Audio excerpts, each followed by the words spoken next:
హిందువులు తర్కశాస్త్రం మర్చిపోయారమ్మా, శాస్త్రార్థం మర్చిపోయారు, పూర్వపక్షం ఎలా చేయాలో మర్చిపోయారు.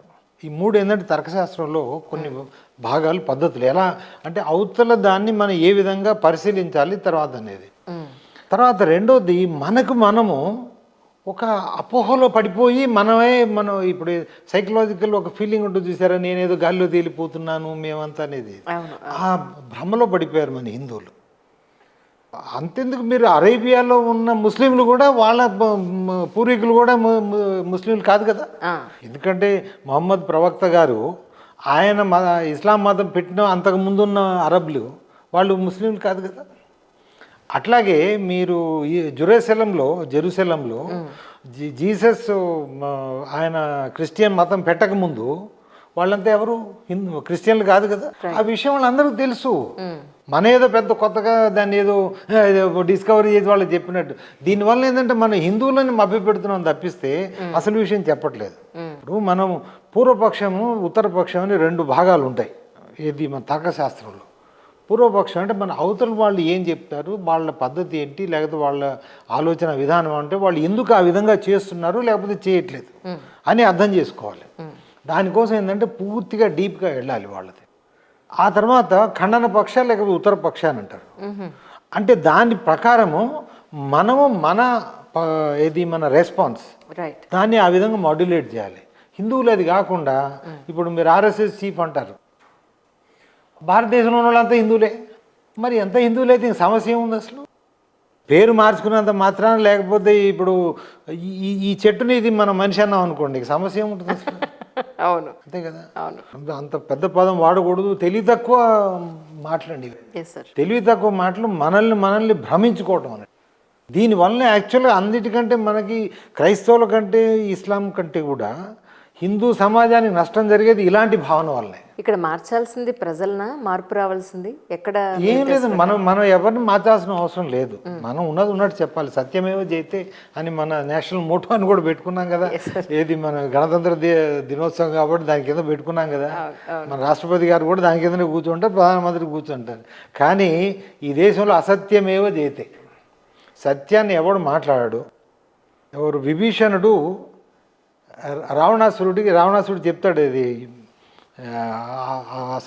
సంఘటన సన్నివేశంలో ఏదో చెప్తే ఈయన అంటారు, ఈయన ఏదో మంచి మాట చెప్తాడు, విభీషణుడు మంచివాడు కదా, మనం చేయడం తప్పు, సీతమ్మ వారిని అపహరించడం ఇది తప్పు ఇలాంటివి అని చెప్తే అప్పుడు ఆయన కోప్పడతాడు.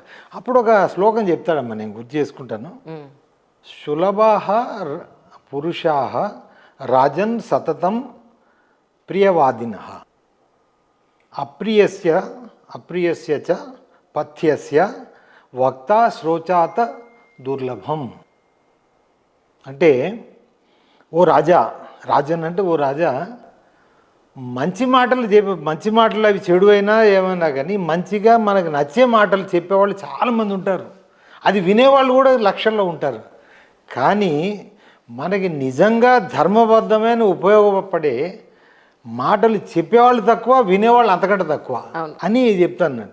ఇప్పుడు మనకి కావాల్సింది ఆ సత్యమేవ జయతలో ఉన్న అర్థం ఇదే విభీషణుడు చెప్పింది. ఈ మనం చెప్పాల్సింది నిజమేనమ్మా. మనం ఏం చెప్పాలి, ధర్మము సత్యము హిందువుల పక్షంలో ఉంది. మనం చెప్పాల్సింది ఓన్లీ సత్యమే. వేరే వాళ్ళకి వ్యతిరేకంగా చెప్పాల్సిన అవసరం లేదు, వేరే వాళ్ళకి వ్యతిరేకంగా చేయాల్సిన పని కూడా లేదు. మొట్టమొదటి మనం చేయాల్సిందంటే హిందువులకు సమాన హక్కులు తెచ్చుకోవాలి. ఎందుకంటే మన సత్యం మాట్లాడడానికి కావాల్సింది ఏంటి, మనకు హక్కు, ఆ మాట్లాడే హక్కు, ఆ విద్యా హక్కు, లేకపోతే మన దేవాలయాన్ని మనం నడిపించుకునే హక్కు. అది తెచ్చుకుంటే మన సగం సమస్యలు పోతాయి. మీరేంటి ట్విట్టర్లో యాక్టివ్గా ఫ్రమ్ ద బిగినింగ్ నుంచి ఉన్నారా? లేదమ్మా, నేను ఉద్యోగం విరమణ తర్వాతనే ఉన్నాను. నేను ఎప్పుడు కూడా యాక్చువల్గా మీడియా షై చాలు. నేను ఎప్పుడు కూడా పేపర్లో కానీ నా జీవితంలో ఏనాడు కూడా నేను ఓ పేపర్ స్టేట్మెంట్ ఇచ్చింది కూడా లేదు. ఏమైనా ఉన్నా కానీ మా పిఆర్ఓలు ఇస్తుండేది అన్నట్టు ఏదన్నా ఉండే. నేను ఎప్పుడు ఐ యూజ్ నెవర్.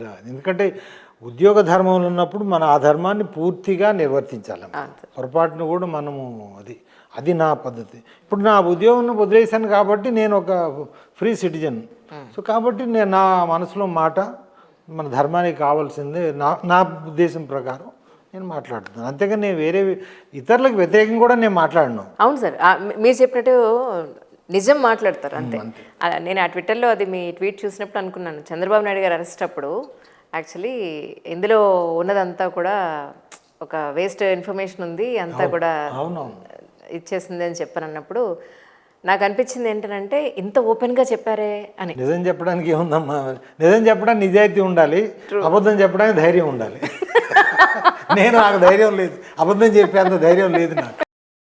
రైట్. అయితే అంటే మీ ఉద్దేశ ప్రకారం ఆ రోజు జరిగిన దాంట్లో మీకున్న ఇదేమిటి అంటే క్లారిటీ ఏమిటి? ఏదండి చంద్రబాబు నాయుడు గారి పాయింట్ ఆఫ్ వ్యూలో ట్విట్టర్లో ఇప్పుడు డాక్యుమెంట్స్ ఏదైతే పబ్లిక్ మీడియాలో ఉన్న వరకే తెలుసు, ఎందుకంటే వాళ్ళు యాక్చువల్గా documents which are not release to the public I do not know. Yes sir. నేను చెప్పింది ఏంటంటే చట్టబద్ధంగా జరగలేదు అని, అంతే అంతే, అని తప్పిస్తే వేరే ఏం లేదు.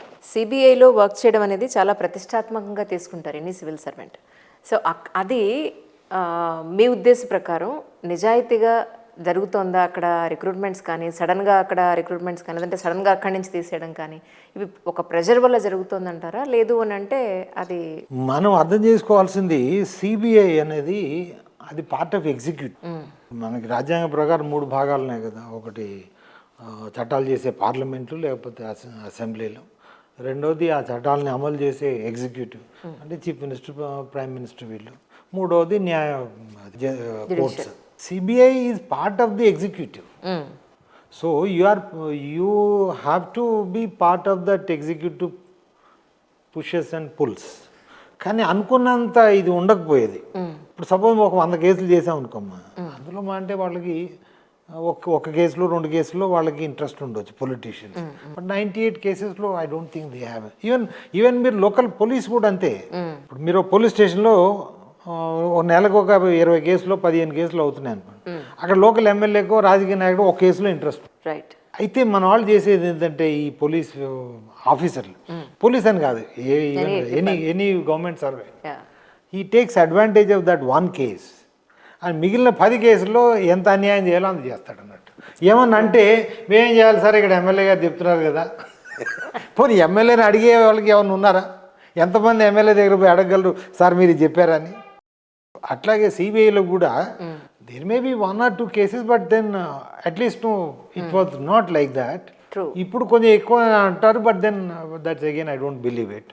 Maybe 1 or 2 cases political interest ఉన్న వాళ్ళు అని తప్పిస్తే వేరే ఉంటుంది, మిగిలినంతా మనం చేసేది అన్నట్టు. అంటే మీ ఒపీనియన్స్ని మీరు నిర్మోహమాటంగా, CBI is one good organisation where you write, you have to write, you cannot simply write. Suppose మాకు కేసు వచ్చింది అనుకోమా, ఎస్పీ ఏదో కేసు పంపిస్తారు డిఐజీ గారికి, DIG cannot simply say that I endorse SP, he has to analyse.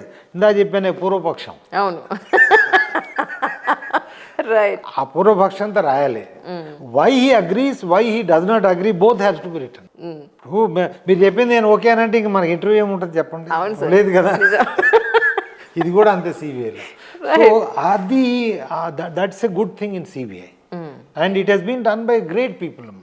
Since 1942, great directors CBI were there who were impeccable in their honesty. You cannot find a fault. అంటే తెల్ల వస్త్రం మీద కూడా మీకు చిన్న మచ్చ కూడా కనపడని అంత గొప్పవాళ్ళు డైరెక్టర్ సిబిఐ చేశారు. అది నా పూర్వజన సుకృతం. నేను కొన్నాళ్ళు వాళ్ళు కూర్చున్న కుర్చీలో నేను కూర్చోడానికి నాకు భగవంతుడు అవకాశం ఇచ్చింది అని తప్పిస్తుంది. చాలా గొప్పవాళ్ళు. వాళ్ళు నిలబెట్టిన దాన్ని మనం నేను అదే చెప్తాను ఇప్పుడు, దాన్ని మనం ఏం కొత్తగా చేయాల్సిన అవసరం లేదు, మనం పాడు చేయకపోతే చాలు. Even administration also, so many great chief secretaries, great DGP's, all those people they have done it and very anonymous. అలాంటి వాళ్ళు చేసిన మంచి పనిని మనం పాడు చేయకుండా ఉంటే చాలు, దాన్ని అలా కంటిన్యూ చేసి వస్తే చాలు. ధర్మం కూడా అంతే కదా, మనం ధర్మం కొత్త చేయాల్సిన అవసరం లేదు, ఆ ధర్మాన్ని పాడు చేయకుండా ఉంటే చాలు. మీరు చాలా ఓపెన్గా చాలా ముక్కుసూటిగా చెప్పారంటే స్వామి అగ్నివేశ్ గురించి కూడా నిక్కచ్చిగా చెప్పారు. అఫ్ కోర్స్, ఇప్పుడు అతను ఇది మేకవన్న పులియమ్మ, గోముఖ వ్యాఘ్రం సంస్కృతంలో అంటారు, అది ఇంగ్లీష్లోనూ ఇది షీప్ ఇన్ వోల్ఫ్ క్లోత్. ఆయన కాషాయం వేసుకుంటాడు, మొత్తం ఇది communist, was a communist. Arya సమాజాన్ని కూడా 2 ముక్కలుగా చేసిన వ్యక్తి, హిందూ ద్రోహి. ఆర్ఎస్ఎస్ బీజేపీ వాళ్ళు ఎంత హిందూ ద్రోహులు అంతకంటే ఒక 10 రెట్లు హిందూ ద్రోహులమ్మ ద్రోహి ఆయన. సో అందుకోసం it's a good returns. Even now also endorse. It's a good riddance for the country, good riddance for the Hindu society and everybody. అంటే మీకు నచ్చని పాయింట్ లేదా మీరు అబ్జెక్ట్ చేసే పాయింట్ ఏంటి ఏది అక్కడ ఆయన చేసిన? ఆయన యాంటీ హిందూ అమ్మా మొట్టమొదటి. నువ్వు యాంటీ హిందూ అయితే నాకేం అభ్యంతరం లేదు, కానీ నువ్వు వేసుకున్న వస్త్రధారణ ఏంటి అవును అంటే నువ్వేంటి మోసం చేస్తున్నావు కదా. వేసుకునేది కాషాయం, తర్వాత పెట్టుకునేది తలపాగేమో కాషాయం, పేరేమో నేను ఇది అగ్నివేష్. అగ్నివేష్ అంటే మీరు ఆర్య సమాజ్ వాడు, కానీ చేసేది ఏంటి చెప్పేది ఏంటి పొంతనే ఉందా? ఒకవేళ నీకు నువ్వు హిందూ వ్యతిరేకమైతే నార్మల్గా ఉండి పోయి చెప్పు, మగే అభ్యంతరం.